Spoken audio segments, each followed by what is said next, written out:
Hello मेरे प्यारे बच्चों, तो क्या हाल चाल। आई होप कि आप लोग मस्त होंगे, तंदुरुस्त होंगे और आप लोगों की पढ़ाई भी बढ़िया चल रही होगी। तो चलिए आज की वीडियो हम लोग स्टार्ट करते हैं। आज की वीडियो देखिए है अनसॉल्व पेपर किसका, भौतिक विज्ञान। ठीक ना, कक्षा 12 भौतिक विज्ञान 2026 का पेपर है, यानी कि 2025 का पेपर 2026 में होने वाला है, जो आपके लिए बहुत ही ज़्यादा इंपॉर्टेंट है। तो इसमें देखिए पहला सेट हम लोग लेकर चल रहे हैं, सेट नंबर 1 चल रहा है। ठीक है, इसमें कौन सा चल रहा है, सेट नंबर 1 चल रहा है 2025 का, जिसका कोड है 346JS। पार्ट 1 बन चुका है, जाकर देख लीजिए। ठीक है, MK सर स्टडी चैनल का नाम है। और ये देखिए 7460012763 इस नंबर पर आप लोग कांटेक्ट करेंगे, व्हाट्सएप करेंगे तो आप लोग को PDF मिलेगी। 2020 से लगाए 2025 तक फिजिक्स केमिस्ट्री बायोलॉजी, ठीक ना, फिजिक्स केमिस्ट्री 2020 से 25 तक 22 23 24 25 आपको बायोलॉजी मिलेगी, और मैथ भी मिल जाएगा, इंग्लिश भी मिल जाएगा। ठीक है, उसका थोड़ा सा कम रहेगा, 2 साल का 3 साल का रहेगा। ठीक है, और ये देखिए प्राइस लिखा हुआ है यहाँ पर 200 रुपये। ठीक है, 200 रुपये में सारा सब्जेक्ट का आपको सारी PDF मिल जाएगी, सभी साल का सभी ईयर का सॉल्यूशन के साथ। तो देखिए हम लोग ये अनसॉल्व पेपर में भौतिक विज्ञान का जो था सेट 1 में प्रश्न नंबर कहाँ तक कर लिए हैं, प्रश्न नंबर 1 भी कर लिए, प्रश्न नंबर 2 भी कर लिए, प्रश्न नंबर 3 भी कर लिए हैं।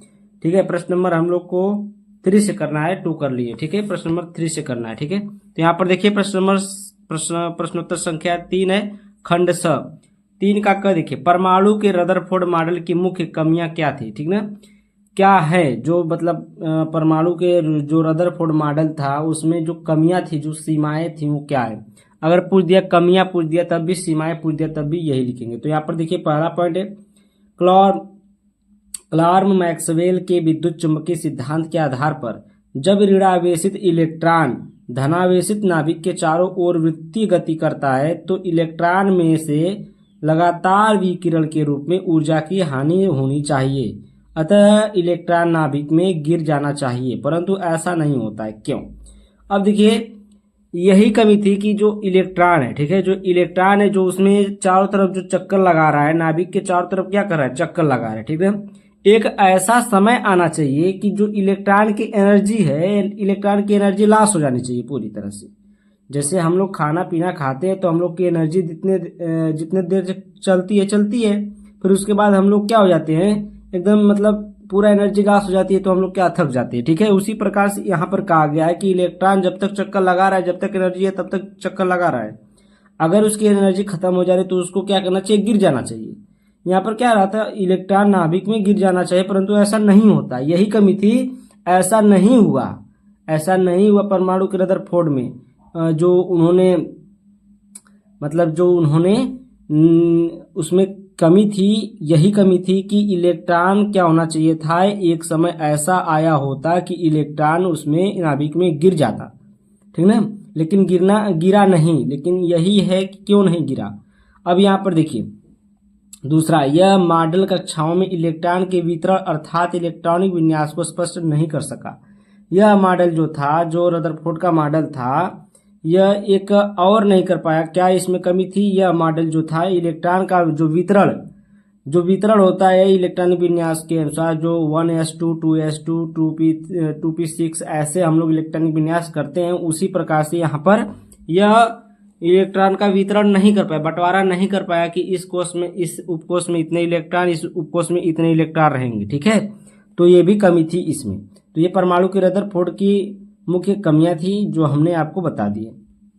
अब यहाँ पर देखिए, एक उत्तल लेंस, प्रश्न नंबर 3 का ख, एक उत्तल लेंस पर प्रकाश की किरणें चित्र के अनुसार पड़ रही हैं। यदि लेंस की फोकस दूरी 20 सेंटीमीटर है तो प्रतिबिंब की स्थिति ज्ञात कीजिए, किरण का मार्ग भी दिखाइए। तो यहाँ पर देखिए एक उत्तल लेंस है, ठीक है, ये क्या है, एक उत्तल लेंस है जो इसकी किरण पड़ रही है, वस्तु पर पड़ रही है। ठीक है, वस्तु पर पड़ी, और यहाँ पर वस्तु की दूरी भी दिया गया है -10 सेंटीमीटर। ठीक ना, -10 सेंटीमीटर। अब इसको प्लस में लेना पड़ेगा, कैसे देखिए हम लोग क्या करते हैं। यहाँ पर हम एकदम विधिवत से लिख दिए है कि कैसे कैसे क्या हुआ। ठीक है, तो यहाँ पर देखिए एफ का मान दिया है कितना, 20 सेंटीमीटर, और यू का मान दिया -10 सेंटीमीटर। लेकिन यहाँ पर लग गया, लेकिन u का मान हमें क्या करना पड़ेगा, धनात्मक ही लेंगे। ठीक ना, u का मान धनात्मक क्यों लेंगे, ऐसा तब होता है जब वस्तु जो है वहीं हो जहां से प्रकाश आ रहा है। ठीक ना, जहां से प्रकाश आ रही है वहीं पर वस्तु भी है, तो हम लोग क्या करेंगे, जो ये मान है ये माइनस नहीं लेकर क्या लेंगे, प्लस, धनात्मक लेंगे। ठीक है, तो सूत्र को इस रूप में लिखते हैं, या सूत्र को इस रूप में लिख लीजिए, नहीं तो अगर सूत्र प्लस करेंगे तो इसका मान भी आपको प्लस करना पड़ेगा। ठीक है, तो यहाँ पर सूत्र को हम इस लेंस के सूत्र से हम लोग चल रहे हैं। ठीक है, सूत्र को इस रूप में लिखते हैं क्योंकि छवि लेंस के दाएं तरफ बनी, जो छवि है वो लेंस के दाएं तरफ बनी, ये तो बता दिया। ठीक ना, यहाँ पर देखिए अब ये फार्मूला है 1/f equal to 1/v minus 1/u। अब 1/f, एफ का मान कितना है 20, u का मान कितना है -10। तो यहाँ पर देखिए यू एफ का मान रखें यहाँ पर, और यहाँ पर रखेंगे -10। अगर रखेंगे 10, ये -10 रहेगा तो ये क्या कर देगा, प्लस हो जाएगा। ठीक है, तो यहाँ पर आप ऐसे कर सकते हैं माइनस, ठीक, अगर -10 रख दिए तो यहाँ पर क्या हो जाएगा, प्लस हो जाएगा। ठीक ना, तो यहाँ पर प्लस हुआ, नहीं तो अगर हम लोग धनात्मक लेते तो ये भी आपका क्या हो जाता है, धनात्मक हो जाता है। जैसे नहीं ये नहीं रहेगा। ठीक है, ये क्योंकि मान धनात्मक लिया गया, यहाँ पर बताया गया कि धनात्मक मान लेने पर, अब ये धनात्मक लिया गया है, इसको नहीं लिखेंगे हम लोग।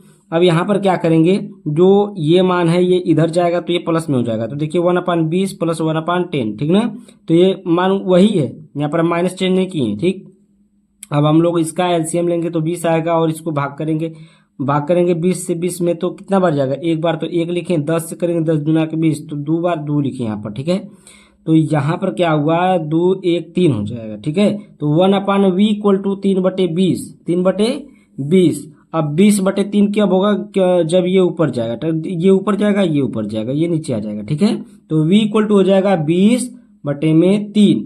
अब 20 को 3 से काटेंगे 6.6666, ये आ जाएगा v इक्वल टू 6.67 सेंटीमीटर, ये आपका आंसर हो जाएगा। ठीक ना, और जो छवि बनेगी वो दाएं तरफ बनती है। उसके बाद देखिए प्रश्न नंबर 3 का ग है, विद्युत चुंबकीय तरंगे क्या होती हैं, इनके संचरण आरेख खींचकर विद्युत क्षेत्र एवं चुंबकीय क्षेत्र अवयव दिखाइए। देखिए यहाँ पर क्या करना है, इसका जो विद्युत इसका आरेख भी खींचना है। ठीक ना, संचरण आरेख खींचिए, विद्युत क्षेत्र एवं चुंबकीय क्षेत्र अवयव दिखाना है। उसके बाद देखिए ये पहले हम लोग हेडिंग देख लेते हैं विद्युत चुंबकीय तरंगे की। विद्युत चुंबकीय तरंगे, जब किसी वैद्युत परिपथ में वैद्युत धारा बहुत अधिक आवृत्ति से बदलती है तो परिपथ से ऊर्जा तरंगों के रूप में चारों ओर प्रसारित होने लगती है। ठीक ना, क्या होती है, जो ऊर्जा होती है वो तरंगों के रूप में क्या होती है, प्रसारित होती है। जैसे आप लोग देखिए ढेला मारते हैं पानी में, जो ढेला मारते हैं पानी में और ऐसे ऐसे करके पानी दूर तक जाता है, उसी को हम लोग क्या बोलते हैं, तरंग बोलते हैं। ठीक ना, तो यहाँ पर क्या कहे, जब किसी वैद्युत परिपथ में वैद्युत धारा पर बहुत अधिक आवृत्ति की से बदलती है तो परिपथ से ऊर्जा तरंगों के रूप में क्या हो जाती है, चारों ओर प्रसारित होने लगती है। इन तरंगों को वैद्युत चुंबकीय तरंगे कहते हैं। ठीक ना, वहां पर हम एक एग्जाम्पल दें आपको कि नदी में जब ढेला मारते हैं तो क्या करते हैं, वहां पर तरंग उत्पन्न होती है। जैसे देखते हैं ऊपर नीचे पानी ऊपर नीचे होने लगता है। ठीक ना, ऊपर नीचे पानी होते होते दूर तक जाता है, वही आपको तरंग उसको बोलते हैं। और वैद्युत चुंबकीय तरंग के लिए आपको वैद्युत चुंबकीय तरंग के लिए आपको कुछ वैद्युत चीज लेना पड़ेगा। ठीक है, यहाँ पर देखिए ये तरंग बना हुआ है, एक मतलब आरेख बना हुआ है, इस आरेख को आपको बना लेना है। ठीक है, ऐसे पहले पाई खींचिएगा इस तरह, यहाँ से यहाँ तक XY, और यहाँ से एक Z खींचिएगा, और यहाँ पर जो आपका B0 है E0 है। ठीक है ना, चुंबकीय तरंग, ये चुंबकीय तरंग है। ठीक है, ये वैद्युत क्षेत्र। अब देखिए यहाँ पर एक तरंग यहाँ से देखिए ऐसे उठाएंगे, ये तरंग है। ठीक ना, ये तरंग है, और ये देखिए यहाँ पर अगर छोड़ेंगे तो ये आधा तरंग हो गया, यहाँ पर छोड़ेंगे, यहाँ पर लेकर आकर छोड़ेंगे तो ये पूरा तरंग होता है। ठीक है, यहाँ पर इसको लेकर छोड़ेंगे तो ये आधा हो गया, और इसको यहाँ पर करेंगे तो पूरा हो गया। ठीक है, इसको यहाँ पर करेंगे आधा, इसको यहाँ पर करेंगे पूरा। जैसे एक ये क्या है, ये आधा तरंग है, जब ये भी इधर से आ जाएगा तो ये पूरा तरंग हो जाएगा। ठीक ना, आयाम का जैविक दोलन है। ठीक ना, इसको आप लोग लिख लीजिएगा, ये बस ये आरेख बनाना था, इसी प्रकार से आरेख बनाने के लिए कहेगा तो बना लीजिएगा। ठीक है, आगे चलते हैं नेक्स्ट क्वेश्चन पर। अब देखिए प्रश्न नंबर 3 का घ है, चुंबकीय द्विध्रुव आघूर्ण का सूत्र स्थापित कीजिए। चुंबकीय द्विध्रुव आघूर्ण, देखिए चुंबकीय द्विध्रुव आघूर्ण क्या होता है, यहाँ पर उत्तर लिख लीजिएगा आप लोग। ठीक है, उत्तर या हल लिख लीजिएगा।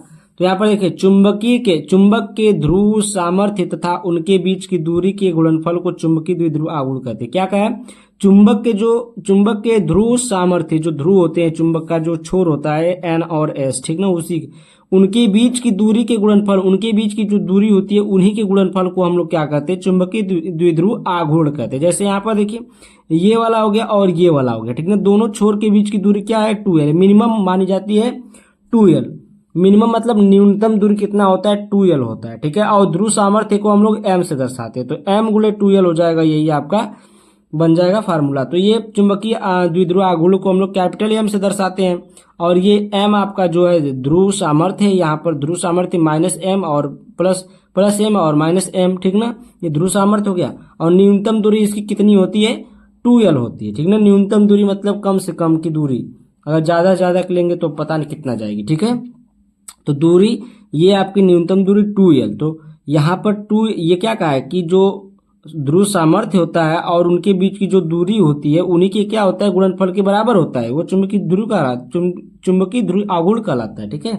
तो यहाँ पर चुंबकीय ध्रुव आघूर्ण क्या हो जाएगा, m = m into small m into में 2l हो जाएगा, ठीक है। अब यहाँ पर देखिए मात्रक इसका होता है, मात्रक निकालेंगे कैसे, m = IA क्या है, देखिए यहाँ पर ताऊ इक्वल टू होता है IA में m, ताऊ इक्वल टू क्या होता है IA में m, जो I ये धारा है, A क्या है क्षेत्रफल है, m क्या है ये चुंबकीय द्विध्रुव आघूर्ण है, और B क्या है चुंबक है, और ये साइन थीटा लगा हुआ है, ठीक है। तो यहाँ पर जो IM है ये इसको डायरेक्ट आप लिख सकते हैं मात्रक एम्पियर इंटू मीटर स्क्वायर, ठीक है, जो कि ये होता है इसका मीटर स्क्वायर होता है, यानी कि क्षेत्रफल का जो मात्रक होता है मीटर स्क्वायर होता है, आई का एम्पियर होता है, मतलब धारा का मात्रक एम्पियर होता है, ठीक है। तो ये एम्पियर इंटू मीटर स्क्वायर इसका क्या हो जाएगा, मात्रक हो जाएगा, ठीक है। तो ये आप लोग लिख लीजिएगा। प्रश्न नंबर 4 के ख पर आते हैं, अरे 4 के ख करें, प्रश्न नंबर 4 पर आते हैं, प्रश्नोत्तर संख्या 4 जो खंड द है, ठीक है। यहाँ पर देखिए गॉस के नियम का उपयोग करते हुए एक अनंत लंबाई के एक समान आवेशित सीधे तार के कारण उत्पन्न विद्युत क्षेत्र का सूत्र व्युत्पन्न कीजिए। गॉस का नियम, देखिए यहाँ पर हम लिखिए गॉस का नियम, ठीक है। गॉस का नियम में लिखिएगा आप लोग, किसी विद्युत पृष्ठ से गुजरने वाला विद्युत फ्लक्स उस पृष्ठ के परिबद्ध आवेश का 1/ε0 गुना होता है, ठीक ना। ये तो आप लोग को मुंह जबानी याद होगा। जो किसी विद्युत पृष्ठ से गुजरने वाला जो विद्युत फ्लक्स होता है, इस पृष्ठ के परिबद्ध आवेश का 1/ε0 गुना होता है। बस ये आपको लिखना है, इतना लिखना है, गॉस का नियम हो जाएगा। उसके बाद देखिए जो गॉस के नियम का जो फार्मूला होता है, फाई ई इक्वल टू होता है Q/E0, ठीक ना।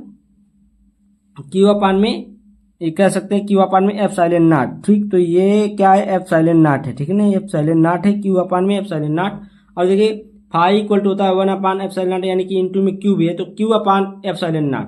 अब देखिए फाई क्या है, विद्युत फ्लक्स है, जहां आपका फाई यहाँ पर लिखेगा जहां, ठीक है, जहां लिखेंगे फाई इक्वल टू विद्युत फ्लक्स, और जो फाई एक किसी पृष्ठ का परिबद्ध आवेश है, और ε0 जो निर्वात में विद्युतशीलता है, और इसका मान जो होता है 8.85 × 10⁻12 होता है। कितना होता है, ε0 का मान कितना होता है, 8.85 × 10⁻12 होता है, ठीक ना। आगे देखते हैं हम लोग, आगे देखिए क्वेश्चन में कहा है कि एक अनंत लंबाई के एक समान आवेशित सीधे तार के कारण उत्पन्न विद्युत क्षेत्र का सूत्र व्युत्पन्न कीजिए। तो हम लोग सूत्र व्युत्पन्न करेंगे। देखिए यहाँ पर देखिए पहले ये फिगर आप लोग बनाइएगा, फिगर बना लीजिएगा, ये बनाएंगे चाहे नहीं बनाएंगे कोई बात नहीं है। यहाँ पर देखिए लिखना पड़ेगा आपको, ये फिगर बना करके पहले लिखना पड़ेगा, माना एक आवेशित चालक तार है, ये जो आपका बीच में लगा हुआ है ये एक आवेशित चालक तार है, ठीक ना। ये क्या है, एक आवेशित चालक तार है जिसका गॉसियन पृष्ठ बेलनाकार है। जो ये गॉसियन पृष्ठ है आपका, ये जो गॉसियन पृष्ठ है कैसा है, बेलनाकार है, यहाँ से लगाए यहाँ तक ये जो है बेलनाकार है, ठीक है। माना एक आवेशित चालक तार है जिसका गॉसियन पृष्ठ क्या है, बेलनाकार है। उस बेलर की लंबाई जो एल है, देखिए इसकी लंबाई कितना है, एल है, ठीक ना। तथा चालक तार का रेखीय आवेश घनत्व लैम्डा है, ठीक है। घनत्व इसका कितना है, लैम्डा है, ठीक है, इसका घनत्व लैम्डा है। यहाँ पर आप लोग लैम्डा लिख सकते हैं, लैम्डा है। अब देखिए यहाँ पर हम लोग चलेंगे फाई ई, फार्मूला होता है फाई ई इक्वल टू क्या होता है, वेक्टर ई डॉट क्या होता है, वेक्टर ए, ठीक है। अब जब देखिए यहाँ पर हम लोग मॉड लगा देंगे तो यहाँ पर जो थीटा बन रहा है, यहाँ पर जो थीटा कोण बन रहा है ना, यहाँ पर भी बन रहा है और यहाँ पर भी बन रहा है, दोनों जगह बन रहा है, तो दोनों जगह ये कॉस थीटा, ठीक ना। क्या लेंगे हम लोग, कॉस थीटा लेंगे। फाई ई इक्वल टू आपका मॉड हटेगा ई ए कॉस थीटा हो जाएगा और थीटा इक्वल टू 0 डिग्री। तो थीटा इक्वल टू जब 0 डिग्री लेंगे तो थीटा 0 अंश का मान, जो का 0 अंश का मान होता है कितना होता है 1 होता है, तो ये 1 हो जाएगा, ये पूरा मान 1 हो जाएगा। जब 1 हो जाएगा तो ये फाई ई इक्वल टू क्या हो जाएगा ई ए, क्योंकि कॉस थीटा जो थीटा है 0 हो जाएगा, तो कॉस 0 का मान कितना होता है 1 होता है, तो ये क्या हो जाएगा आपका ई ए बचेगा। तो समीकरण 1 मान लेंगे इसको। गॉस के प्रमेय से चलेंगे अब हम लोग, गॉस की प्रमेय से चलेंगे। तो गॉस का प्रमेय क्या था, फाई ई इक्वल टू था क्यू अपान में एप्सिलॉन नॉट, यही था ना गॉस का। जो गॉस का फार्मूला अभी आप लोग को दिखाए हैं इसके पहले, इसी क्वेश्चन में पहले दिखाए ना, phi E equal to Q upon epsilon nought, तो इसी फार्मूला से चलेंगे। अब देखिए हम लोग क्या करेंगे, यहाँ पर Q upon epsilon not equal to E A कहाँ से आया, देखिए फाई ई इक्वल टू इतना है और फाई ई इक्वल टू इतना भी है, तो इस फाई ई की जगह पर इस फाई ई का मान रख सकते हैं ना। तो फाई इक्वल टू देखिए फाई ई और फाई ई, तो इसके जगह पर हम लोग ई ए रख दिए, तो यहाँ पर देखिए ई ए, ठीक है। तो ये समीकरण 2 हो गया, इसको हम लोग क्या मानेंगे समीकरण 2। अब देखिए क्या करेंगे, जो लैम्बडा इक्वल टू होता है क्यू अपान में एल, यानी कि आवेश अपान में जो है लंबाई, ठीक है। तो यहाँ पर Q lambda equal to Q upon में एल है। अब हम लोग देखिए क्यू का मान, जब इसका मान क्यू का मान निकालेंगे यहाँ से, तो ये एल इधर हो जाएगा, गुणा कर लेगा, तो क्यू इक्वल टू क्या हो जाएगा लैम्बडा इंटू में एल हो जाएगा, ठीक ना। लैम्बडा इंटू में क्या हो जाएगा एल हो जाएगा, क्यू बराबर इतना आ गया, इसको ध्यान दीजिएगा, क्यू बराबर इतना। अब एरिया का जो फार्मूला होता है क्षेत्रफल बराबर 2 पाई आर एल, ठीक ना, 2 पाई आर एल। तो यहाँ पर ए इक्वल टू क्या होता है 2 पाई आर एल। तो ए के जगह पर हम लोग ये वाला मान रखेंगे, क्यू के जगह पर हम लोग ये वाला मान रखेंगे, ठीक है। अब देखिए यहाँ पर ए, अब देखिए यहाँ पर समीकरण 2 से, समीकरण 2 आपका यही था, ए के जगह पर हम लोग क्या रखेंगे ये रखेंगे। तो ए के जगह पर हम लोग देखिए ई इंटू में 2 पाई आर एल रख दिए, और जो क्यू था क्यू की जगह पर lambda L, lambda into L रख दिया। अब एल से एल कैंसिल हो जाएगा, एल से एल क्या हो जाएगा कैंसिल हो जाएगा, बचा क्या आपका लैम्बडा पान में एप्सिलॉन नॉट और ई इंटू में 2 पाई आर बचा। अब हम लोग क्या करेंगे, जो लैम्बडा यहाँ बचा है इसको हम लोग क्या करेंगे इधर भेज देंगे, ये यहाँ पर गुणा कर रहा है तो यहाँ पर आकर भाग करेगा, तो इसके साथ मिल जाएगा। तो यहाँ पर हो जाएगा ई इक्वल टू, ये ई इक्वल टू बचेगा, यहाँ पर ई खाली बचेगा, तो ई इक्वल टू हो जाएगा ये लैम्बडा बटे में एप्सिलॉन नॉट 2 पाई आर। तो यहाँ पर देखिए lambda equal to 2 pi R epsilon nought, ठीक है। तो एक विधि तरीके से लिख दिए विधिवत से कि ई इक्वल टू लैम्बडा अपान में 2 पाई आर एप्सिलॉन नॉट। यही हमको क्या करना था प्रूव करना था, ये आपका प्रूव्ड हो गया, ठीक है। बस इतना आपको लिखना था, लिख लीजिएगा। आगे चलते हैं हम लोग नेक्स्ट क्वेश्चन पर।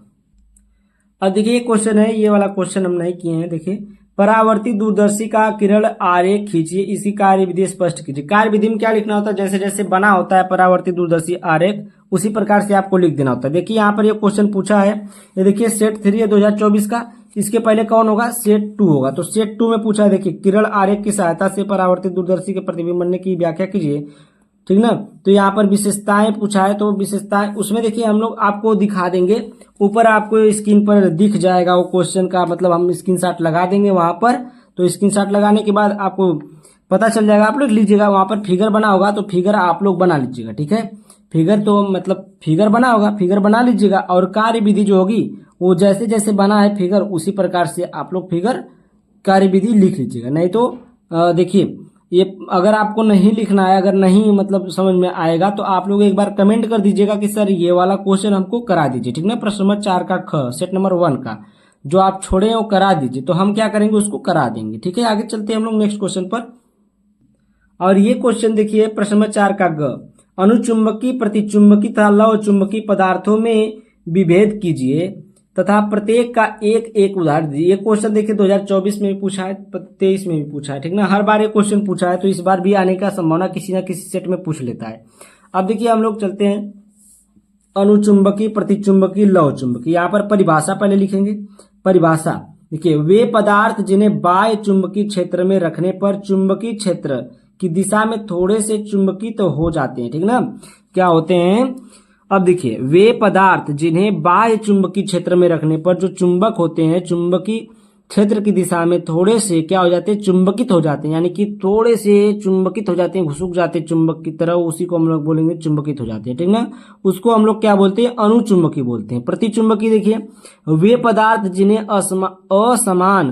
असमान चुंबकीय क्षेत्र में रखने पर पदार्थ उच्च चुंबकीय क्षेत्र से निम्न चुंबकीय क्षेत्र की ओर विस्थापित हो जाता है, उसे हम लोग प्रतिचुंबकी कहते हैं। लौह चुंबकी क्या है, लौह चुंबकी देखिए, वे पदार्थ जिन्हें असमान चुंबकीय क्षेत्र में रखने पर निम्न तीव्रता से अधिक तीव्रता की ओर प्रबलता से विस्थापित हो जाते हैं, उन्हें हम लोग लौह चुंबकी कहते हैं, ठीक है। अब यहाँ पर देखिए कारण क्या है, अयुग्मित इलेक्ट्रॉनों के पाए जाने के कारण, ठीक ना। ये किस कारण होता है, जो अणुचुंबकीय होते हैं उसमें क्या होता है, अयुग्मित इलेक्ट्रॉन कुछ ज्यादा ही पाए जाते हैं, इस कारण ये क्या होते हैं, चुंबकित हो जाते हैं चुंबक की तरफ, ठीक ना। और इसमें जो प्रतिचुंबकी में है, परमाणु या अणुओं में युग्मित इलेक्ट्रॉन के पाए जाने के कारण इसमें क्या होते हैं, जोड़े इलेक्ट्रॉन पाए जाते हैं प्रतिचुंबकी में, इसके कारण ये क्या हो जाता है, चुंबकीय क्षेत्र की ओर विस्थापित हो जाता है, ठीक है। और ये देखिए डोमेनों का पाया जाना, डोमेन में परमाणु जो होता है 1d7 से 10 के पावर, जो देखिए 10 के पावर 17 से 10 के पावर 21 तक, ठीक ना। परमाणु में डोमेन जो होता है 10 के पावर 17 से क्या होता है, 10 के पावर 21 तक होते हैं, ठीक है। उसके बाद देखिए एग्जाम्पल हम लोग देख लेते हैं इसमें। अणुचुंबकी में एग्जाम्पल है सोडियम है, कैल्शियम है, CuCl2 है, इसको बोलेंगे कॉपर क्लोराइड, और एल्युमिनियम है, ऑक्सीजन है, ठीक है। ये हो गया इसका एग्जाम्पल किसका, अणुचुंबकी का। प्रतिचुंबकी का CuHg यानी कि कॉपर है, मरकरी है, जल है, H2O है, N2 नाइट्रोजन गैस, और Zn जिंक है, ठीक है। और इसमें लौह चुंबकी में जो एग्जाम्पल है Fe आयरन है, कोबाल्ट है, निकिल है, Fe2O3 है, ठीक ना, फेरस ऑक्साइड है। उसके बाद देखिए अपेक्षिक चुंबकशीलता म्यू आर जो है, म्यू आर इसमें क्या होता है, म्यू आर 1 के बराबर होता है, ठीक ना। जो म्यू आर होता है 1 के बराबर, तो इसमें म्यू आर जो होता है बराबर भी हो सकता है 0 के, और 0 से अधिक भी हो सकता है। और इसमें देखिए म्यू क्यू जो है इसमें क्या हो जाता है, ज्यादा रहता है, ठीक है। उसके बाद देखिए जो वही अपेक्षिक चुंबकशीलता जो होता है ज्यादा रहता है, ठीक है। और यहाँ पर ताप टेम्परेचर देख लेते हैं। चुंबकीय प्रवृत्ति में जो अणुचुंबकीय है उसमें चुंबकीय प्रवृत्ति ताप बढ़ाने पर कम होती है, ठीक ना। इसमें अगर हम लोग ताप बढ़ाएंगे अणुचुंबक में, अणुचुंबकीय जो पदार्थ तो उसमें हम लोग अगर ताप बढ़ाएंगे तो ये क्या हो जाता है, चुंबकीय प्रवृत्ति ताप बढ़ाने पर क्या हो जाती है, इसकी कम हो जाती है। और इसके ताप पर निर्भर नहीं करते हैं। जो प्रतिचुंबकीय होते हैं ये क्या होते हैं, ताप पर निर्भर नहीं करते हैं। और जो लौह चुंबकीय होते हैं ताप बढ़ाने पर चुंबकीय प्रवृत्ति कम होगी, ठीक ना। इसमें क्या होगी, ताप बढ़ाने पर चुंबकीय प्रवृत्ति क्या होगी, कम होगी। आकर्षण प्रतिकर्षण देख लेते हैं। शक्तिशाली चुंबक से आकर्षित होता है, ये क्या होता है, बहुत ज्यादा जब शक्तिशाली चुंबक लेकर आएंगे तभी ये आकर्षित होगा उसकी तरफ। और जो प्रतिचुंबकीय शक्तिशाली चुंबक से प्रतिकर्षित होता है, ये क्या होता है, जो शक्तिशाली चुंबक होता है उससे क्या होता है, प्रतिकर्षित होता है, यानी कि दूर भागता है, ठीक है। और इसमें कुछ नहीं होता है लौह चुंबकी में। अब यहाँ पर देखिए चुंबकीय प्रवृत्ति देख लेते हैं। इसका चुंबकीय प्रवृत्ति क्या है, ऋणात्मक है, और इसकी चुंबकीय प्रवृत्ति धनात्मक है, और इसकी धनात्मक अधिक है। यानी कि इसका मतलब समझिए, जो चुंबकीय प्रवृत्ति दिखा रहा है कि इसमें ऋणात्मक, यानी कि जो अणुचुंबकीय है उसमें ऋणात्मक की मात्रा चाहिए, और इसमें धनात्मक की मात्रा चाहिए। इसमें धनात्मक की मात्रा चाहिए लेकिन वो भी ज्यादा मात्रा में चाहिए, ठीक ना। इसमें क्या लिखा है, अधिक, तो अधिक का मतलब क्या हुआ कि ये धनात्मक मात्रा चाहिए, ज्यादा मात्रा में चाहिए, ठीक है। आगे चलते हैं नेक्स्ट क्वेश्चन पर। अब देखिए यहाँ पर प्रश्न नंबर 4 का घ कह रहा है कि ऊर्जा बैंड के आधार पर चालकों, कुचालकों एवं अर्धचालकों के वर्गीकरण की व्याख्या कीजिए। ये क्वेश्चन भी 2024 में पूछा है, 2-3 सेट में पूछा है, ठीक ना। ये भी क्वेश्चन बहुत ही मोस्ट इंपोर्टेंट, कितना, ये भी क्वेश्चन क्या है, इंपोर्टेंट है, ठीक ना। मोस्ट इंपोर्टेंट लिखिए यार, मोस्ट इंपोर्टेंट क्वेश्चन है, ठीक है। ये क्वेश्चन मोस्ट इंपोर्टेंट है 2026 के लिए, ये आएगा, लिख के रख लो, ये आएगा। और वो क्वेश्चन भी आएगा किसी सेट में जो पीछे अभी बताएं, ठीक है।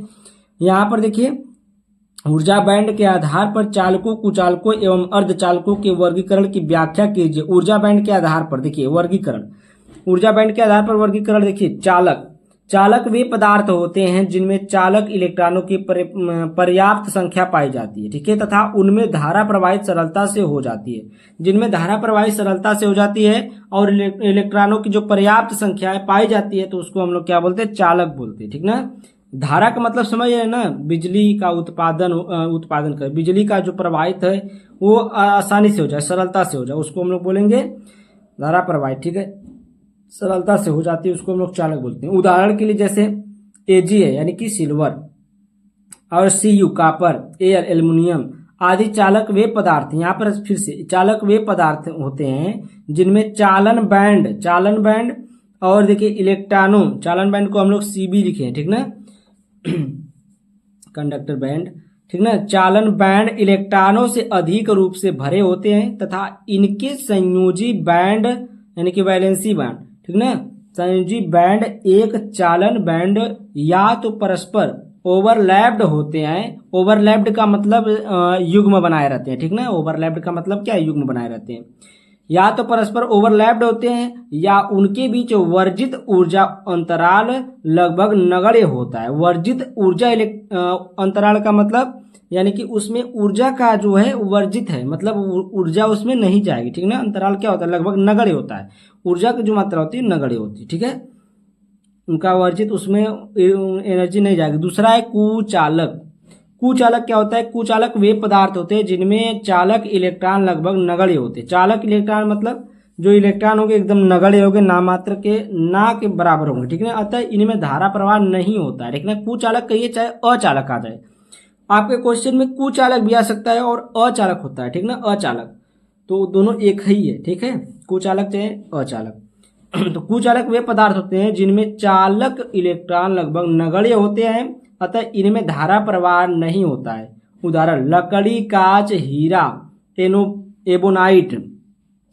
ऊर्जा बैंड संरचना के आधार पर अचालक वे पदार्थ हैं। देखिए ऊर्जा बैंड के आधार पर आप देख लीजिए, ऊर्जा बैंड संरचना के आधार पर अचालक वे पदार्थ हैं जिनमें संयोजी बैंड पूर्णतः भरे हुए तथा चालन बैंड पूर्णतः रिक्त होते हैं, तथा उनके बीच वर्जित ऊर्जा अंतराल बहुत अधिक होती है। उसमें ऊर्जा नगण्य थी नहीं थी और इसमें बहुत अधिक होती है, ठीक है।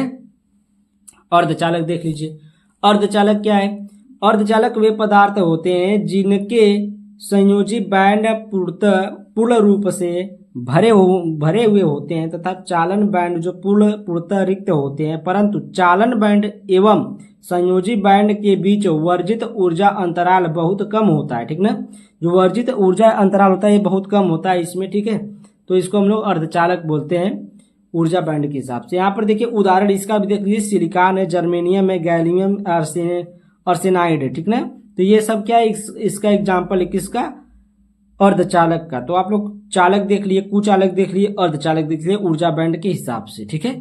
तो अब लोग चलते हैं नेक्स्ट क्वेश्चन पर। अब देखिए प्रश्न नंबर 4 का अंगा है, स्वप्रेरकत्व से क्या तात्पर्य है। एक कुंडली का स्वप्रेरकत्व 4.5 मिली हेनरी है। इसमें बहने वाली धारा का मान 0.1 सेकेंड में 1 एम्पियर से परिवर्तित हो जाता है। प्रेरित विद्युत वाहक बल की गणना कीजिए। यहाँ पर देखिए स्वप्रेरकत्व तो पहले हम लोग लिखेंगे, यहाँ पर क्या लिखेंगे, हल लिखेंगे, ठीक है, हल लिखिए चाहे उत्तर लिखिए।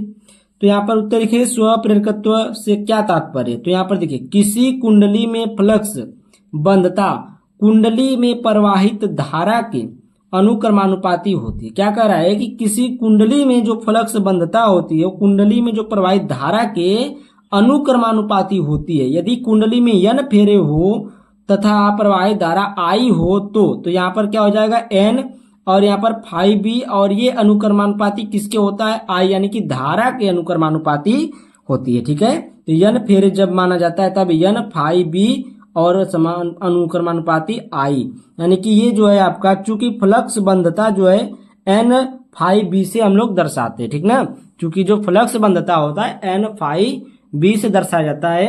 या आप लोग लिख सकते हैं n phi B equal to L I. जब यहाँ पर परपोर्शनल का चिन्ह हटता है तो यहाँ पर L यानी कि स्वप्रेरकत्व का चिन्ह लग जाता है, L नियतांक लग जाता है, यहाँ पर Li हो जाएगा, ठीक ना, n phi B equal to Li हो जाएगा, जहां पर L अनुपातिक नियतांक है जिसे स्वप्रेरकत्व या स्वप्रेरण गुणांक कहते हैं। जो L होता है वह स्वप्रेरकत्व या स्वप्रेरण गुणांक कहलाता है, ठीक ना। L इक्वल टू अब निकालेंगे हम लोग एल इक्वल टू, तो ये आपका इधर आ जाएगा तो बटे में हो जाएगा, तो L equal to N five B upon में आई हो जाएगा, ये आपका फार्मूला बन जाएगा। ठीक है, अब इसी फार्मूले पर हम लोग सवाल भी लगा लेंगे। जो इसमें क्वेश्चन दिया है कि एक कुंडली का जो स्वप्रकत्व 0.4 मिली हेनरी है, इसमें बहने वाली धारा का मान 0.1 सेकेंड में 1 एम्पियर से प्रवाहित हो जाता है। प्रेरित विद्युत वाहक बल की गणना करना है। ठीक है, तो यहाँ पर देखिए दिया है, क्या आपका दिया है, स्वप्रकत्व दिया है, एल इक्वल टू कितना दिया है, 0.4 मिली हेनरी दिया है। ठीक है, जब ये मिली हेनरी है तो इसको हम लोग हेनरी में चेंज करेंगे तो क्या हो जाएगा, 0.4 × 10 की पावर -3 से हम लोग क्या कर देंगे, गुणा कर देंगे, तो ये हेनरी में चेंज हो जाएगा। धारा में परिवर्तन यानी कि डेल्टा आई इक्वल टू क्या है, 1 एम्पियर दिया है। समय डेल्टा टी इक्वल टू कितना दिया है, 0.1 सेकेंड दिया है। अब देखिए यहाँ पर क्या करेंगे, मान रखेंगे ई इक्वल टू क्या, ई इक्वल टू आपका होता है E equal to L into में डेल्टा आई अपान में डेल्टा टी होता है। ठीक है, डेल्टा आई का मान 1, डेल्टा टी का मान 0.1, एल का मान 0.4। अब देखिए कुछ नहीं, मान रखेंगे 0.4 × 10 की पावर 3 एल का मान हो गया, और 1 जो है आई का मान हो गया। तो यहाँ पर देखिए गुणे में आई मतलब 1 और बटे में क्या 0.1, तो 1 दशमलव से 1 दशमलव कट गया, बचा क्या 4। अब ये क्या हो गया, 4 × 10 की पावर -3 गुणे में ये 1। ठीक है, अब ये आपका क्या हो जाएगा, 4 × 10 की पावर -3 वोल्ट, ये क्या हो जाएगा, आपका उत्तर आ जाएगा। ठीक ना, बहुत ही आसान क्वेश्चन था, बहुत ही आसान क्वेश्चन। तो अब बचा है प्रश्न नंबर 5। ठीक है, प्रश्न नंबर 5 में अब देखिए आपका बचा है प्रश्न नंबर 5। ठीक है, प्रश्न उत्तर संख्या 5 है।